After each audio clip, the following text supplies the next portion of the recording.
Hi friends, good evening. நான் போடுற வீடியோக்கு வந்து சிலர் எனக்கு கமெண்ட் எப்படி வருதுன்னு கேட்டிங்கன்னா, இதெல்லாம் ஒரு வீடியோவா அப்படின்ற மாதிரி கமெண்ட் வருதுங்க.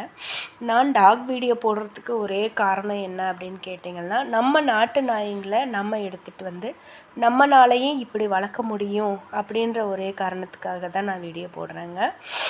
நாய் வளர்க்குறது அவ்வளோ சுலபமான விஷயம் கிடையாதுங்க. அதுக்கு தேவையான மருந்து, அதுக்கு நிறைய அன்பு கொடுக்க வேண்டியிருக்கும். அந்த அன்பு கொடுக்கணும் நம்ம. அதுக்கு ஒரு இருப்பிடம் நம்ம கொடுக்கணும். அதுக்கு தேவையான ஊசி, அதுக்கு என்ன சாப்பாடு கொடுக்கணும், எப்படி அதை பராமரிக்கணுன்ற விஷயங்கள் ஒவ்வொன்றும் நம்ம பார்த்து பண்ண வேண்டியிருக்கும். சும்மா வந்தோமா, எடுத்துகிட்டு வந்தோமா, வீடியோ போடுறோமா, அந்த மாதிரியெல்லாம் கிடையாதுங்க. அது வளர்க்குறது அவ்வளோ சுலபம் கிடையாது. அதுக்கு நம்ம மேலே நம்பிக்கை வரணும். கொண்டு வந்து வீட்டு வாசலில் கட்டி போட்டுட்டு அதுக்கு எதையோ ஒன்று போட்டால் சாப்பிட்டுட்டு காவல் காத்துட்டு கிடக்கும் அப்படின்றது கிடையாது. நிறைய விஷயங்கள் இருக்குங்க அதில்.